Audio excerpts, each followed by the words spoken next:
최근 주식시장에서 와, 이 회사 뭐지? 싶을 정도로 조용히 하지만 정말 무섭게 떠오른 이름이 하나 있습니다. 오늘 우리가 파헤쳐볼 주인공, 바로 한라캐스트입니다. 자, 화면에 보이는 이 숫자 먼저 보실까요? 무려 215%입니다. 이게 뭐냐면요. 불과 석 달 만에 이 기업의 주가가 뛰어오른 상승률이에요. 아니, 대체 무슨 일이 있었던 걸까요? 그냥 평범해 보이던 자동차 부품 회사가 어떻게 딱 3개월 만에 시장의 완전한 주인공으로 떠올랐을까요?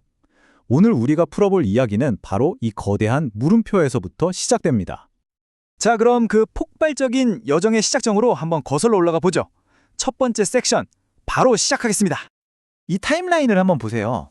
8월 20일 주당 5,800원으로 코스닥 시장에 처음 상장했을 때만 해도요. 시장의 반응은 그냥 뭐랄까 좀 심플했어요. 아, 그냥 전기차 가볍게 만드는 부품 회사구나. 딱 이 정도였죠. 그런데 와, 불과 90일 만에 주가가 12,520원까지 치솟습니다. 순식간에 2배 이상이 뛴 거죠. 근데 진짜 중요한 건요. 단순히 가격표만 바뀐 게 아니라는 겁니다. 시장이 이 회사를 바라보는 시선, 그 이름표 자체가 완전히 달라졌어요. 전기차 부품사에서 휴머노이드 로봇의 핵심 공급사로 말이죠. 이건 그냥 주가가 좀 오른 수준이 아니라 아예 회사의 체급과 운명이 바뀐 그런 사건이었던 겁니다. 아니 그럼 도대체 무엇이 이 회사의 운명을 이렇게 극적으로 바꿔놓은 걸까요? 자, 두 번째 섹션에서는 이 모든 변화의 방아쇠를 당긴 거대한 힘, 바로 글로벌 촉매제에 대해 알아보겠습니다.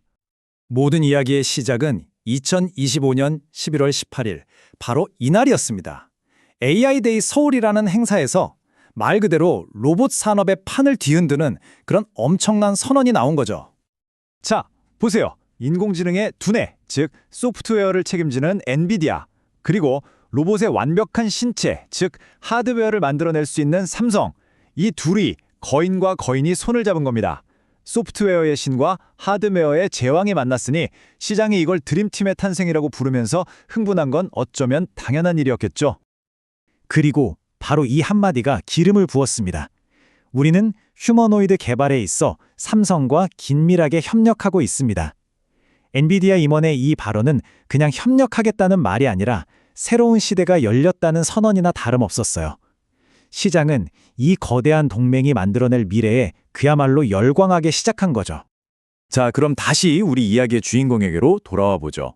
그래요. 엔비디아랑 삼성이 손잡은 건 알겠는데 왜 하필 한라캐스트라는 이 회사가 이 빅딜의 최대 수혜주로 떠오른 걸까요? 세 번째 섹션에서 그 1조 원짜리 비밀의 문을 열어보겠습니다.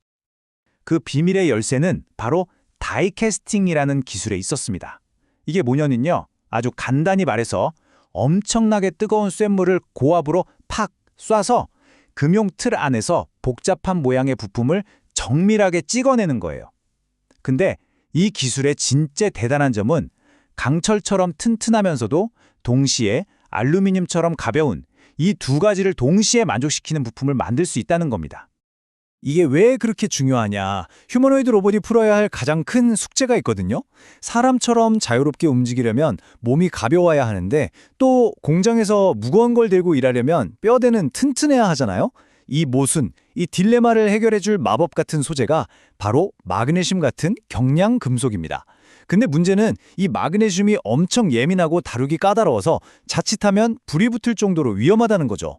바로 이 어려운 기술을 한라캐스트는 1996년부터 수십 년간 조용히 한 우물만 파온 진짜 장인이었던 겁니다. 그리고 그 수십 년의 장인 정신이 만들어낸 결과가 바로 이 믿기 힘든 숫자입니다. 1조 1,500억 원. 이게 뭐냐면 이 회사가 앞으로 우리한테 이만큼 만들어주세요 하고 주문을 받아서 계약서에 도장까지 다 찍은, 그러니까 이미 곳간에 쌓여있는 미래의 먹거리, 수주장구입니다. 이 그래프를 보시면 그 의미가 확 와닿으실 겁니다. 왼쪽에 있는 게 지금까지 이 회사가 1년 동안 벌어들이던 돈, 대략 1,150억 원이에요. 그런데 오른쪽을 보세요. 앞으로 벌어들일 돈으로 확정된 계약 금액이 무려 1조 1,500억 원입니다. 지금까지 벌던 것에 딱 10배에 달하는 일감이 이미 장부상에 찍혀 있다는 뜻이죠. 미래의 창고가 이미 꽉 차고도 넘치는 상황인 겁니다. 그런데 말이죠. 이렇게 장밋빛 전망만 가득한 것 같은데 막상 재무제표를 딱 열어보면 이게 뭐지? 하고 고개를 갸웃하게 만드는 부분이 하나 있어요. 네 번째 섹션에서는 바로 그 의문점을 풀어드릴 텐데요. 이게 사실은 더 높이 뛰기 위한 준비 자세라는 걸 알게 되실 겁니다. 자, 3분기 실적표인데요. 매출, 그러니까 물건 판 돈은 작년보다 6% 늘었어요. 잘했죠? 그런데 이상하게도 영업이익, 즉 실제로 남는 돈은 오히려 12%나 줄어들었습니다. 물건은 더 많이 팔았는데 왜 주머니에 들어오는 돈은 줄었을까요? 이거 뭔가 좀 안 좋은 신호 아닐까요? 바로 이 지점에서 우리가 J커브라는 개념을 이해해야 합니다. 이익이 줄어든 이유는 돈을 못 벌어서가 아니라 미래를 위해 돈을 썼기 때문입니다. 지금 밀려드는 주문을 다 감당하려면 공장을 새로 지어야 하잖아요. 그 공장 짓고 더 좋은 기술 개발하는 데 돈을 쏟아부었기 때문에 단기적으로 이익이 줄어든 것처럼 보이는 거죠. 비유하자면 더 높이 점프하기 위해 무릎을 깊숙이 구부리는 딱 그 순간인 겁니다. 그리고 내년 3월 이 새로운 공장이 가동되는 순간 구부렸던 무릎을 쫙 펴면서 폭발적인 성장이 시작될 거라는 거죠. 물론 이렇게 미래가 밝아 보인다고 해서 리스크가 아예 없는 건 아니겠죠. 장밋빛 전망에만 취해 있을 수는 없으니까요. 마지막 섹션에서는 한 걸음 떨어져서 우리가 반드시 짚고 넘어가야 할 잠재적인 위험 요인들을 냉정하게 살펴보겠습니다. 우리가 눈여겨봐야 할 리스크는 크게 4가지 정도로 정리할 수 있습니다. 첫째는 오버행 이슈. 쉽게 말해 주가가 단기간에 너무 많이 올랐으니까 초기에 샀던 투자자들이 이만하면 됐다 하고 한꺼번에 물량을 쏟아낼 수 있다는 거죠. 둘째, 알루미늄이나 마그네슘 같은 원자재 가격이 갑자기 급등하면 회사의 이익이 줄어들 수밖에 없고요. 셋째, 로봇 시대가 온다고는 하지만 그게 우리 생각보다 조금 더 늦게 올 수도 있다는 가능성. 그리고 마지막으로 이런 모든 기대감이 이미 지금 주가에 너무 과하게 반영된 건 아니냐는 부담감. 이것들도 분명히 고려해야 할 점들입니다. 자, 이 모든 긍정적인 면과 위험 요인들을 다 종합해서 큰 그림을 한번 그려보죠. 이제 한라캐스트는 그냥 자동차 부품 회사가 아닙니다. 인류가 꿈꾸는 로봇 혁명을 현실 세계로 끌어오는데 없어서는 안 될 아주 중요한 기술적 조력자, 키 플레이어로 완전히 탈바꿈하고 있는 겁니다.